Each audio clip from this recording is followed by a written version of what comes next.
Hello and welcome to the Nutrition Complete online tutorial guides. In this session we're going to have a look at how to add your own recipe. So just like in the previous tutorial, to access the recipe section, click on recipes from the top menu or down here on the right. So from the recipes section you'll see there's a recipe navigation. Under here you can click on add new recipe. Once you get to the add new recipe section, you need to search for the ingredients that you'd like to add to your recipe. So I'm going to keep it simple today and just do eggs on toast. So I'm going to search for multigrain toast. And when you hit the ingredient and submit, you'll see that a list of options come up. Now the more specific you are with your ingredient, the less options that you'll get, and it makes it easier to actually plan your meal. So I'm going to choose gluten-free multigrain bread. And once I've clicked add to recipe on the right here, you'll see that it comes up as an ingredient in my recipe. So it automatically has a quantity of 1, so I'm going to update that now, as I want 2 slices in my recipe. So now I'm going to search for eggs, and I want large eggs in my recipe, so again enter what I want and click submit. So there's large eggs right there. On the right, click on the green button that says add to recipe. Again, it gets added to my recipe, and here I can change the quantity and click update. Now on this side you'll see what the units is. So here the bread is slices, and eggs, when it's blank, it just means it's per unit, so per egg in this case. But otherwise other things that come up here are grams or mils and so on.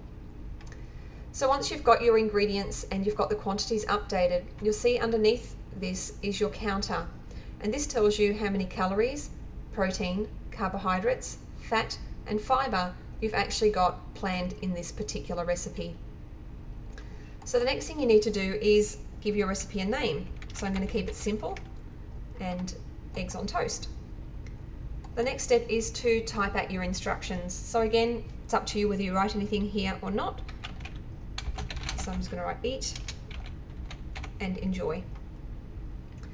Now the serves automatically comes up with 1 when you're making a recipe, so make sure the ingredients that you're planning in your recipe is just for 1 serve.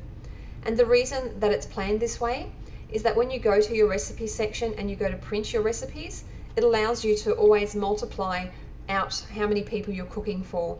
And that's why all the recipes in this meal planner are based on a serving of 1. So the next thing you need to do is choose how long it's going to take to make. So this recipe won't take longer than 5 minutes. What region you're in, so if it doesn't have a specific region, so if it's not particularly French or Asian, then just the country that you're in, which is Australia. The next thing you need to do is select what meal type it is. So where would you like this particular recipe to show up in your meal planner? So if you're going to have it for breakfast, but maybe sometimes you'd like to cook eggs on toast for lunch, or maybe even late in the evening, they're the options that you would select, and it means that it would always show up in those particular meals when you're planning your meal planner. Now the meal preference, so it's really dietary preference.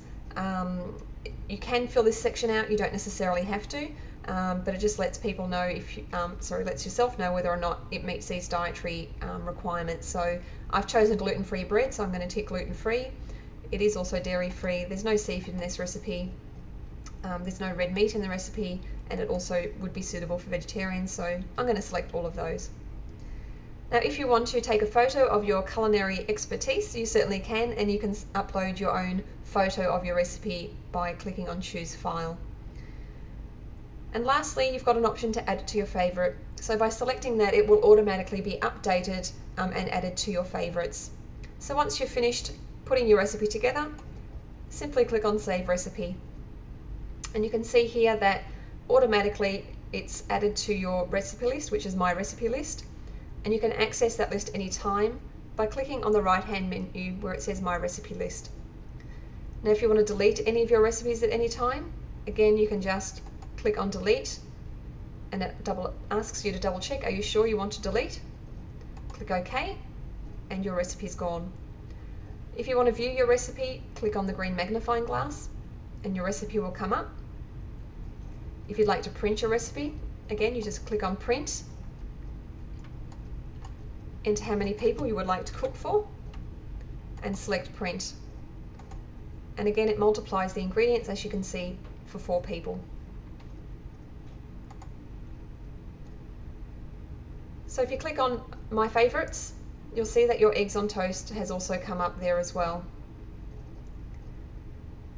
So that's how easy it is to add your own recipes to your meal planner. And those recipes will automatically appear when you're planning your meals. So enjoy adding meals to your meal planner and enjoy eating them as well.